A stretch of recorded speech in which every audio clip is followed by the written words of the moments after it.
Hello viewers, আসসালামু আলাইকুম। এই মুহূর্তে আমার কাছে রয়েছে টেকনো সব থেকে flagship smartphone Tecno Spark 20 pro plus. আপনি আমাকে দেখতে পাচ্ছেন এই স্মার্টফোনটির রিয়ার ক্যামেরা এবং যে ভয়েসটা শুনতে পাচ্ছেন এটা হচ্ছে এই স্মার্টফোনের স্টক ভয়েস। কোনো প্রকার এক্সট্রা মাইক কিন্তু এখানে ব্যবহার করা হয়নি।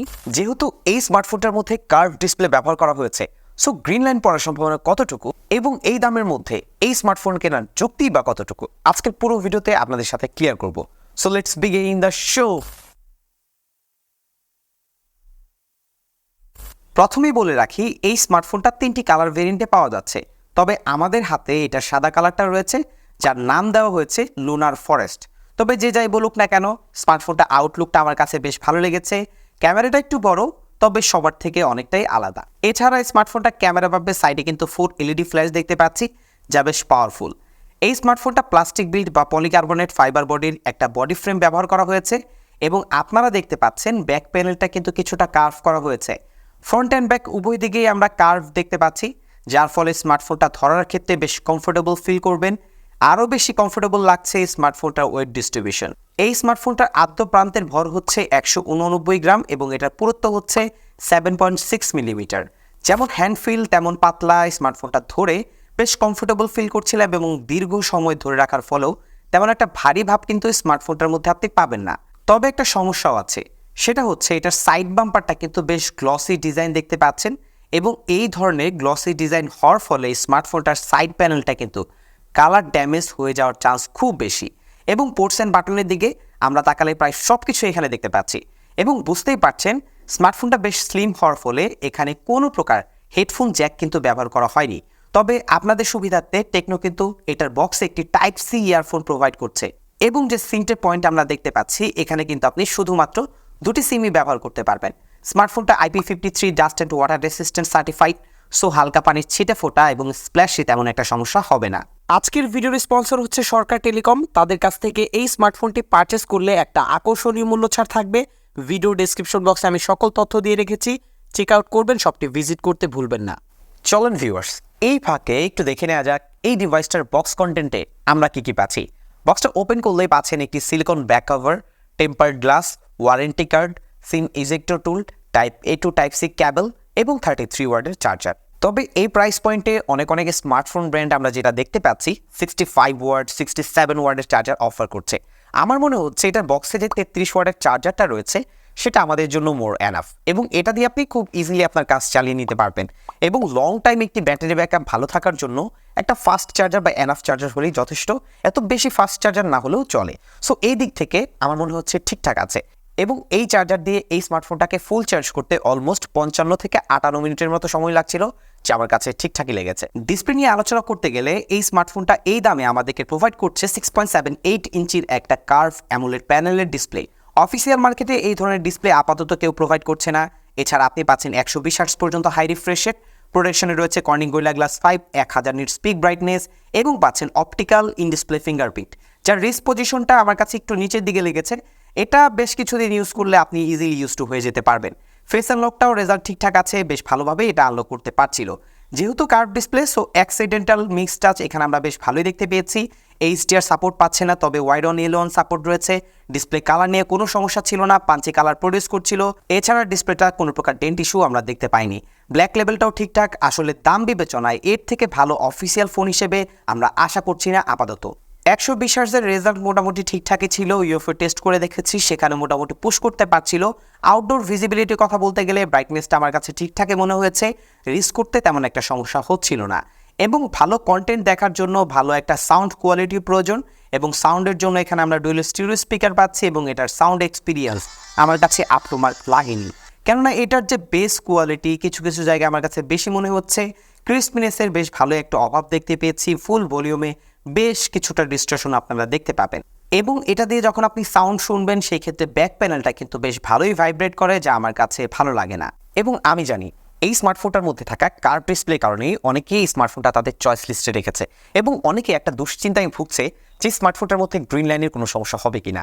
হ্যাঁ, ইন ফিউচারে কি হবে সেটা বলা যাচ্ছে না, তবে 13 মাসের যে ওয়ারেন্টি তারা ক্লেম করছে বা 13 মাসের যে ওয়ারেন্টি তারা প্রোভাইড করছে, এই অবস্থায় যদি গ্রিন লাইন জনিত কোনো ইস্যু আপনি ফেস করেন, সেই ক্ষেত্রে কিন্তু আপনি ফ্রিতে রিপ্লেসমেন্ট পাচ্ছেন।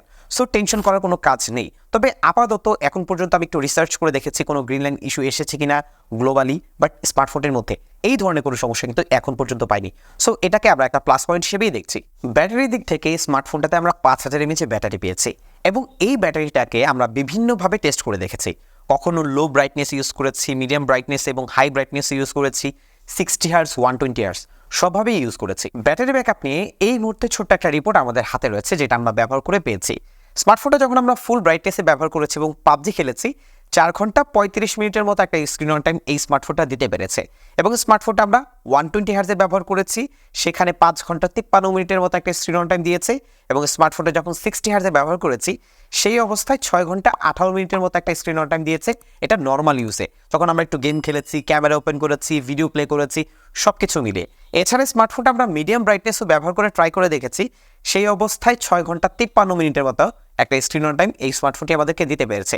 তবে যদি আপনি একজন নর্মাল ইউজার হয়ে থাকেন, বেসিক টাইপের ইউজার হয়ে থাকেন, সেই ক্ষেত্রে 1.5 দিনের কাছাকাছি এই স্মার্টফোনটি আপনাকে ব্যাটারি ব্যাকআপ দিতে পারবে। অবশ্যই আপনাকে মিডিয়াম ব্রাইটনেসে ব্যবহার করতে হবে এবং 60 Hz ব্যবহার করতে হবে। 120 Hz ব্যবহার করলে চার্জ ব্যাকআপ একটু বেশি যাবে। ক্যামেরার দিক থেকে স্মার্টফোনটাতে মেইন ক্যামেরা পাচ্ছি 108 মেগাপিক্সেল। এছাড়া আরও একটি সেন্সর রয়েছে, ফ্রন্ট সেলফি ক্যামেরা পাচ্ছি 32 মেগাপিক্সেল। ভিডিওর ক্ষেত্রে রিয়ার প্যানেলে আপনি 2K 30 fps পর্যন্ত ভিডিও রেকর্ড করতে পারবেন এবং ফ্রন্ট ক্যামেরাতেও 2K 30 fps পর্যন্ত ভিডিও রেকর্ড করতে পারবেন। ভিউয়ার্স, আমি এখন আপনাদেরকে বেশ কিছু ছবি দেখাবো। প্রথমে যে ছবিটা দেখাবো এটা হচ্ছে একদমই ইনডোর কন্ডিশনের ছবি তুলেছি, এখানে এক্সট্রা কোনো লাইট ব্যবহার করা হয়নি। সে অবস্থায় রেজাল্ট ঠিক এমনই ছিল। ছবিটা একটু স্মুথ করে দিয়েছে, যা খুবই স্বাভাবিক। তবে ভালো আলোতে ভালো ছবি দিবে, এটাও স্বাভাবিক। সো একটু আমরা আউটডোরে ছবি তুললাম, সে অবস্থায় ডিটেলসে কিন্তু তেমন একটা ঘাটতি এখানে দেখতে পাচ্ছেন না। বেশ ভালো ন্যাচারাল একটা ছবি এখানে প্রডিউস করছে। ওভারঅল পরের ছবিটা দেখতে পাচ্ছেন এক্সট্রা একটা ব্রাইটনেস কিন্তু পুশ করেছে, যার কারণে ছবির ফেস টিউনটা একটু ফ্যাকাশে মনে হচ্ছে। ওভারঅল একটা ব্যালেন্স টাইপের পারফরমেন্স আমরা দেখতে পাচ্ছি এবং এখানে আমরা বেশ ভালো আলোতেই ছবি তুলেছি। এখানেও সিন এক্সট্রা ব্রাইটনেস প্রডিউস করার কারণে ছবিটা একটু ফেসটা একটু বেশি সাদা হয়ে গেছে। এটা যদি আরেকটু বেশি ব্যালেন্স করতে পারতো বেটার হতো। এখানে একটা পারফেক্ট আমরা ছবি পেয়েছি এবং এখানে আমরা পোর্ট্রেটের ছবিটা ক্যাপচার করেছি, এখানেও এক্সট্রা ব্রাইটনেস প্রডিউস করেনি এবং এই ডিরেকশনটা মোটামুটি পারফেক্ট এবং আশেপাশের যে হচ্ছে গ্রিনিশ এরিয়াটা আছে সেটাও কিন্তু বেশ পাঞ্চি লাগছিল। সো পরের ছবিটা যদি আমরা একটু দেখি, এখানেও সেম এইচ ডিরেকশন বেশ ভালোই ব্যালেন্স, এখানেও সেম এইচডিআরটা বেশ ভালোই ব্যালেন্স করতে পেরেছে। আপনারা দেখতে পাচ্ছেন হ্যাঁ একটু হচ্ছে সফট হয়ে গেছে, বাট মোটামুটি ঠিকঠাক আছে, দেখতে বেশ ভালোই লাগছে। এখানেও ফেসের মধ্যে একটা এক্সট্রা ব্রাইটনেস কিন্তু পুশ করছিল। সো আমরা যদি একটু পরের ছবিটা দেখি, এটা সেম ফ্রন্ট ক্যামেরাতেও আমরা আউটডোরের ছবি তুলেছি, এখানেও আমরা এইচ ডিরেকশনের যে ছবিটা তুলেছি মোটামুটি বেশ ভালোই পারফেকশন নিয়ে ট্রাই করেছে। মোটামুটি কাজ চালাতে পারবেন, তবে এই এক্সট্রা ব্রাইটনেস যদি পুশ না করতো আমার মনে হয় ছবিগুলো দেখতে আরও বেশি ভালো লাগতো। এখানে আপনারা দেখতে পাচ্ছেন এখানে আমরা পোর্ট্রেট ছবিটা ক্যাপচার করেছি, এটার রেজাল্টও ঠিকঠাকই আছে, বেশ ভালোই ঠিকঠাক বলা যায়। এবং এখানেও সেম আমরা 2x জুম করে আমরা ছবিটা তুলেছি, এক্সট্রা ব্রাইটনেস পুশ না করলে রেজাল্ট আরও বেশি বেটার আসতো। সো সব মিলিয়ে ছবিগুলো আমি আপনাদেরকে শেয়ার করবো, আপনারা দেখবেন এবং ভিডিওতে লাইক করতে একদমই ভুলবেন না।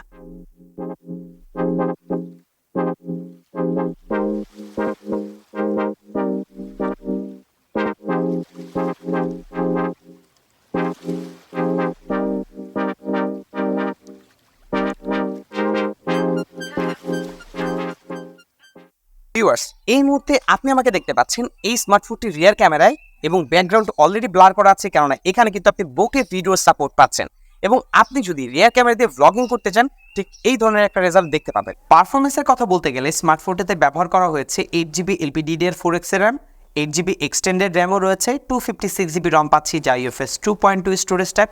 প্রসেসর পাচ্ছি মিডিয়াটেকের হিলিও Z99 আলটিমেট যা 6 ন্যানোমিটারের একটা চিপ এবং Z99 থেকে এই প্রসেসরের কোনো পার্থক্য নেই, শুধুমাত্র আলটিমেট নামটাই অ্যাড করা হয়েছে। স্মার্টফোনটি অ্যান্ড্রয়েড 14-এ রান করছে। এছাড়া পাচ্ছেন iOS 13.6.0। ইউআইয়ের কথা বলতে গেলে ইউআইতে রিসেন্টলি আমি একটি আপডেট পেয়েছি এবং এই অবস্থায় আগের তুলনায় একটু বেটার এক্সপিরিয়েন্স পাচ্ছি। বিশেষ করে আগে যখন অ্যাপ টু অ্যাপ সুইচ করছিলাম সেই ক্ষেত্রে একটা চপি ফিল করছিলাম, ইউআইয়ের ট্রানজিশনগুলো কিছুটা ল্যাগে মনে হয়েছিল এবং অ্যাপ অ্যানিমেশনগুলো কিছুটা ল্যাগে একটা ভাব দেখতে পেয়েছিলাম। বাট বর্তমানে আপডেটটা দেওয়ার পরে সেই ধরনের সমস্যা এই মুহূর্তে পাচ্ছি না। তবে স্মার্টফোনটার মধ্যে কিছু প্রিইনস্টল অ্যাপ এখনও রয়েছে, চাইলে আপনি সেটা আনইনস্টল করে নিতে পারেন এবং এই ইউআইতে কিন্তু অনেক ফিচার ব্যবহার করা হয়েছে। এছাড়া আপনি বেশ কিছু ফাংশনাল অ্যাডভান্টেজ কিন্তু স্মার্টফোনটার ইউআইতে পাচ্ছেন। 8GB র্যাম এবং 8GB ভার্চুয়াল র্যাম অনুযায়ী স্মার্টফোনটার মধ্যে আমরা দুইভাবে ব্যবহার করেছি। প্রথম অবস্থায় নর্মাল অ্যাপগুলো দিয়ে আমরা 8 থেকে 12টা অ্যাপ একসাথে ইউজ করে দেখেছি, তেমন একটা ল্যাগ, ফ্রেম ড্রপ অথবা অ্যাপ ক্র্যাশ এই ধরনের ইস্যু কিন্তু ফেস করিনি। অপরদিকে আমরা একটু হেভি এমবির গেমগুলো ওপেন করে একটু হেভি পুশ করে ট্রাই করে দেখেছি। সে অবস্থায় 7 থেকে 8টি অ্যাপ আপনি ইজিলি সোয়াইপ করে ব্যবহার করতে পারবেন, তেমন একটা সমস্যা ছিল না এবং ব্যাকগ্রাউন্ড থেকে কিন্তু অ্যাপও ক্র্যাশ করছিল না। সো র্যাম ম্যানেজমেন্ট নিয়ে আপাতত তেমন একটা সমস্যা এখন পর্যন্ত পাইনি। স্মার্টফোনের মধ্যে যে ধরনের প্রসেসর ব্যবহার করা হয়েছে, এখন এই প্রসেসরটা এই প্রাইস পয়েন্টের মধ্যে অ্যাভারেজ। যদি এখানে স্ন্যাপড্রাগনের 695 হতো আমি বলতাম প্রাইস পয়েন্টের মধ্যে বেটার সিপিইউ, বাট 20,000 টাকা প্রাইস পয়েন্টেও কিন্তু এই ধরনের প্রসেসর অলরেডি তারা অফার করেছে, আমরা দেখেছি। স্মার্টফোনটা রেগুলার লাইফ ইউজের ক্ষেত্রে তেমন একটা সমস্যা দেয়নি। রেগুলার লাইফে আপনি সব ধরনের অ্যাপগুলো ব্যবহার করতে পারবেন, একটু হেভি এমবির অ্যাপগুলো স্মার্টফোনটার মধ্যে ব্যবহার করা যাবে। বিশেষ করে যারা গেমার আছেন, যারা একটু গেম টেম খেলতে চান, তাদের উদ্দেশ্যে বলছি। এটার মধ্যে আপনি PUBG, free fire, asphalt online, call of duty এছাড়া সব ধরনের 2D 3D গেমগুলো আপনি এই স্মার্টফোনটার মধ্যে খেলতে পারবেন, কোনো সমস্যা হবে না। আমরা এই স্মার্টফোনটার মধ্যে পাবজি খেলেছি, কল অফ ডিউটি খেলেছি, ই ফুটবল এই ধরনের গেমগুলো খেলে অ্যাগ্রেসিভ কোনো হিটিং ইস্যু কিন্তু এখন পর্যন্ত দেখতে পাইনি। সর্বোচ্চ 38 ডিগ্রি পর্যন্তই ছিল, যে আমার কাছে এতটা হিটিং ইস্যু বলে মনে হয়নি। স্মার্টফোনটার মধ্যে আমরা যখন গেম খেলছিলাম একসাথে 3 থেকে 4টা গেমও খেলা যাচ্ছিল, একটু লো লেভেলের গেম। তবে যদি একটু হাই লেভেলের গেমগুলো খেলতে চান, সেক্ষেত্রে রিসেন্টলি আপনি 1 থেকে 2টা গেম একসাথে রাখতে পারেন, তেমন একটা প্রবলেম হবে না, ভালোভাবেই ম্যানেজ করতে পারবে। স্মার্টফোনটা আপনার অফিস ওয়ার্কের কাজের জন্য মোটামুটি একটা পারফেক্ট ডিল হতে পারে। আপনার অফিস ওয়ার্কের বিভিন্ন কাজ এই স্মার্টফোনটার মধ্যে হ্যান্ডেল করতে পারবে। মাল্টিটাস্কিং এক্সপিরিয়েন্স আপনারা অলরেডি দেখেছেন, সেখানেও স্মার্টফোনটা একটা ঠিকঠাক রেজাল্ট দিতে পারছিল। তবে ইন ফিউচারে গিয়ে কেমন করবে সেটা কিন্তু এখন বলা যাচ্ছে না। এবং ছোট্ট একটা ইনফরমেশন আপনাদের সাথে শেয়ার করতে চাই, স্মার্টফোনটার মধ্যে ইন ফিউচারে কোনো আপডেট অ্যান্ড্রয়েড ভার্সন আসবে কি না সেটা কিন্তু এখন পর্যন্ত বলা যাচ্ছে না, এবং টেকনো কিন্তু এই বিষয়টা ক্লিয়ার করেনি। সো আশা করছি বিষয়টা মাথায় রাখবেন। এবং সচরাচর অনেকে আমাকে একটু কমেন্ট করে থাকেন যে স্মার্টফোনগুলো কি 3-4 বছর ব্যবহার করা যাবে কিনা। আসলে এই ধরনের অ্যান্সার কেউ আপনাকে ক্লিয়ারলি বলতে পারবে না, কেননা আগের মতো কিন্তু এখন আর নেই। এখন বিভিন্ন আপডেট আসে, বিভিন্ন সমস্যা সলভ হয়, আবার বিভিন্ন সমস্যা অ্যাডও হয়। সো এখন কোনোভাবেই এই অ্যান্সারটা দেওয়া যাবে না। 27,000 টাকায় এই স্মার্টফোনটাকে জাস্টিফাই করতে গেলে স্মার্টফোনটার বেশ কিছু ভালো দিকের পাশাপাশি কিছু ড্রব্যাক পয়েন্ট কিন্তু আমরা পেয়েছি। আপনারা অলরেডি আই হোপ সেই সম্পর্কে একটা আইডিয়া পেয়ে গেছেন। এখন এই বিষয়গুলো যদি এখানে ঠিকঠাক থাকতো, এই স্মার্টফোনটা সব থেকে বেটার ডিল হতো। এখন এই প্রাইস পয়েন্টে প্রসেসর যদি আরেকটু আপগ্রেড করা হতো, আমার মনে হয় আরও বেটার হতো। স্মার্টফোনটার মধ্যে যে স্পিকার পাচ্ছিলাম, সেটা সাউন্ড কোয়ালিটি এতটা বেটার ছিল না। ডুয়াল স্টোরি স্পিকার ছিল, লাউডনেস মোটামুটি ঠিকঠাক আছে, বাট সাউন্ডের যে ভলিউম বা সাউন্ডের যে অ্যাডজাস্টমেন্ট সেটা আমার কাছে পারফেক্ট ছিল না। এছাড়া স্মার্টফোনটার ডিসপ্লেতেও HDR10+ সাপোর্ট আমরা পাইনি। এখন সব কিছু মিলে যেই কনফিগারেশন আমরা এই স্মার্টফোনের মধ্যে পাচ্ছি, এখন এই অনুযায়ী স্মার্টফোনটার প্রাইস যদি 25,000 টাকার মধ্যে হয় অথবা 24,000 টাকা হয়, আই হোপ এই স্মার্টফোনটা সব থেকে একটা বেটার ডিল হতে পারে।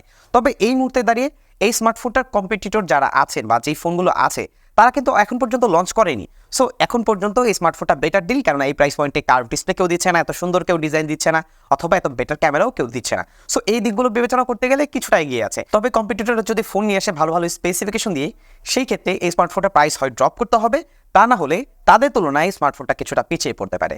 সো ভিউয়ার্স, এই ছিল আজকের ভিডিও। যদি ভিডিওটি ভালো লেগে থাকে অবশ্যই ভিডিওতে লাইক করবেন, কমেন্ট করবেন, শেয়ার করতে ভুলবেন না। বিদায় নিচ্ছি আমি জাকির হাসান পার্থ। আসসালামু আলাইকুম।